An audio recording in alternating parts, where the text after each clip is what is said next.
I think we're in the same place that we were in the last discussion, is that it is entirely too premature to discuss not only his football. It's that we're really focused on his day-to-day recovery. He still has a little bit of a ways to go in terms of his ongoing recovery. We're thrilled to where he is today. He's up, he's walking around, he's got an amazing, genuine sense of humor, and his family is amazing, and we're happy he's with them. But in terms of any kind of conjecture to his future, that's still significantly into the future, and it's going to be up to Damar and a great team of physicians to help him. What do you mean when you say still has a ways to go? Just ongoing recovery, and I mean, he just got extubated 3 days ago, so he's still got some recovery to do. All right, great. Thanks, guys. Thanks, Liz. Hi, everyone. Coley Harvey from ESPN. Echoing so many sentiments, definitely did not realize this was the news that we would get today. So your staff should feel very good about your work. You said that he was walking around the unit. When exactly did he begin walking? Yeah, I think he walked his first lap on Friday. On Friday, wow. Yeah, breathing tube came out, just to clarify the timeline a little bit. The breathing tube came out early Friday morning.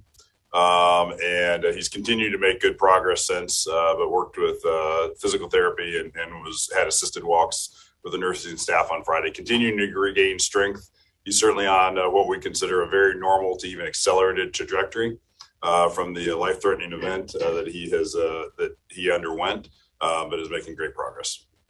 You just said accelerated to normal. What does accelerated look like in terms of that trajectory? That's a great question. Anything to the one side of normal. Normal, as we would expect, a normal recovery from something like this is going to be measured in weeks to months. He's been a little bit ahead of that at each stage. And actually, one more for me. What does that recovery process look like next? What are we looking at him needing to do specifically next?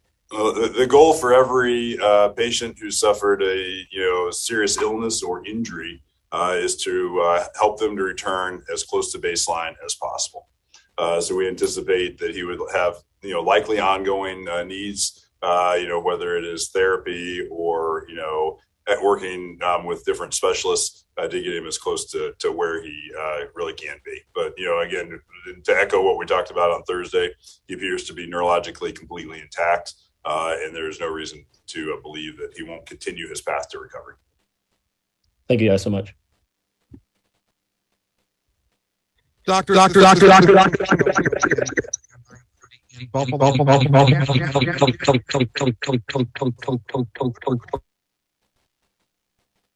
we're getting some feedback from you, sir.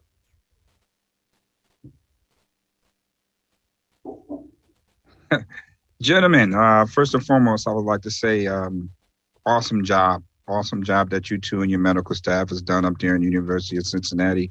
I'm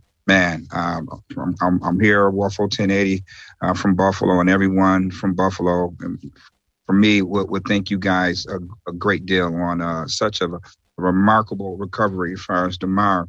Now, as far as, going back to Monday, him not breathing, do you think there was any type of cervical spine injuries to the C1, the C5? And is he's walking? How is his walking? Is he walking normal? Or is that part of his rehab process? We can speak. He did not have any cervical spine injury. His walking, in terms of, there's two ways to look at that. One, he's neurologically intact, so he has a normal gait. He walks normally. He is admittedly a little weak. I don't think that's of any real surprise after what he went through, just regaining his strength, and that's part of his recovery process. Okay, guys. God bless you, man, and appreciate your time. Thanks.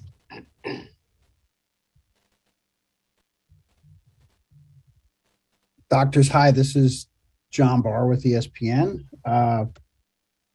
I just want to try to color in a little more detail if we could, because the last official word we heard from the hospital that Damar was in the intensive care unit. Was he in the ICU up to the moment of his release, or did he transition to somewhere else? And I understand the progress that he made on Friday. You did a great job of explaining that. I'm just wondering what you saw in the last 24 hours or so that led you, like what had to happen in order for you to be comfortable releasing him, I guess is a better that's a great question. And to answer the first part of that, yes, he was in our surgical intensive care unit until transfer. From our standpoint, we wanted him to reach the criteria that allowed us to upgrade his condition from critical to either fair or good. And when he was able to meet those criteria this morning, we felt that it was safe and proper to help get him back to the greater Buffalo area. Can you give us some idea as to what those criteria are? In general, we want to ensure that each organ system is stable to improving, and that he needs a minimum amount of assistance such that he does not need intensive nursing. And we have some awesome rock star nurses who've been with him from the beginning. But he no longer needs that level of nursing care, no longer needs intensive respiratory therapy from our respiratory care practitioners, and is able to then move to a setting where he would be have less intensive care. One more, if I could indulge you. So you didn't speak to where he is, but could he go home? Like, would you be comfortable if he were home? I think our goal for every patient is that they get home. We've dealt with circumstances before where we're repatriating patients to their home areas. And from our standpoint, the best way to do that is to arrange the next steps in his recovery at a local hospital, where he'll then see the experts there, start to obtain his medical care from them, and then make a transition back to home. Gotcha. Thank you, gentlemen. Thank you. This is Tom Puckett from WBEN Radio in Buffalo. Doctors, what are the steps that you took to ensure that Damar Hamlin's flight to Buffalo, he could actually take that flight to go home to Buffalo? And what are the preparations for physical therapy now that he's out of the hospital? And maybe this is premature, but a timetable for a possible return to the field? So we worked pretty seamlessly with his care team in Buffalo, both the Bills and his healthcare team, largely not only just to arrange the medical transport, but then with our team here, our surgical intensivists and our trauma team, to do exactly what Tim just described about making sure that he was ready and appropriate to make that next step. As it pertains to the next phase of therapy, as we're not going to be involved in that, I'm hesitant to comment on what other physicians and care teams are going to be doing. He's in great hands, and they're going to be helping to create that plan of what his next steps in the recovery will be.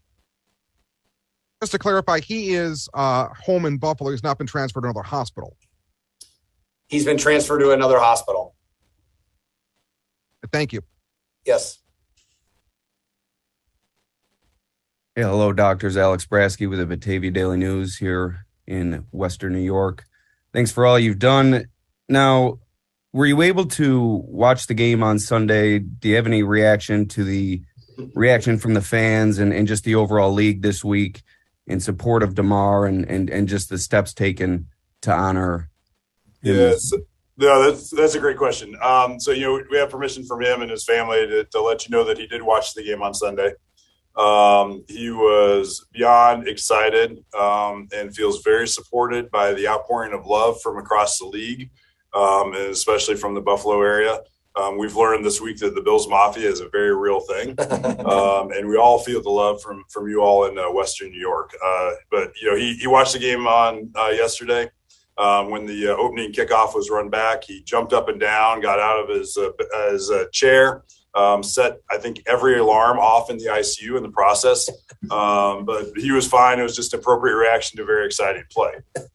So he very much enjoyed it and enjoys the support from everyone.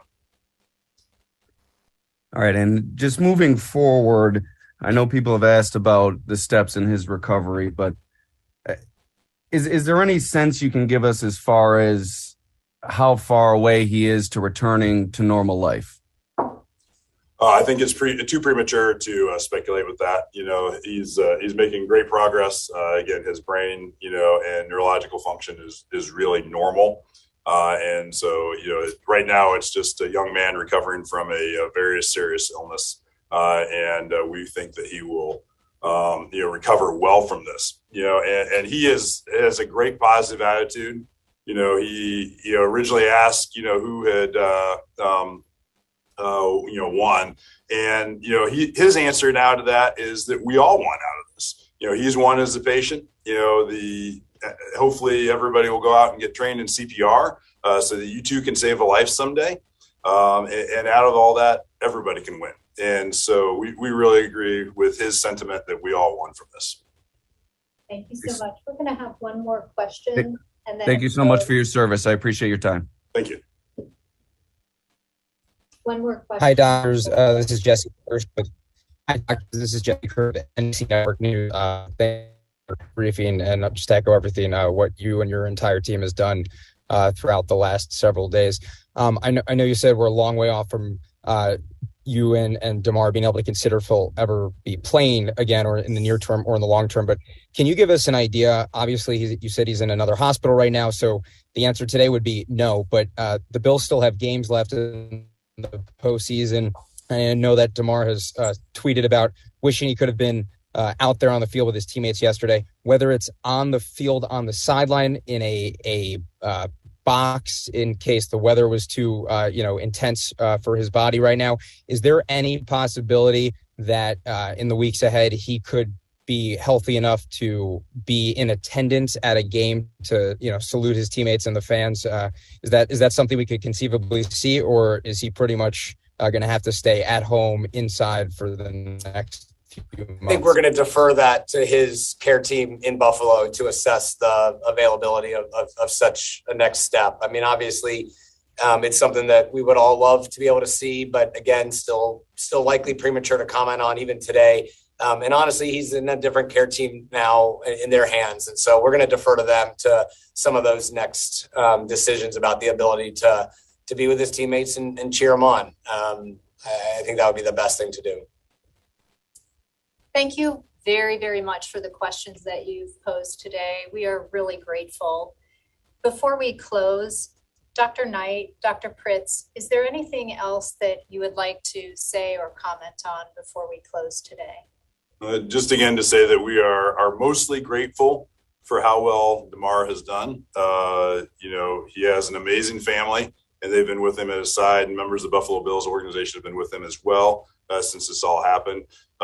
Again, we have felt support from everybody, and people keep asking what they can do.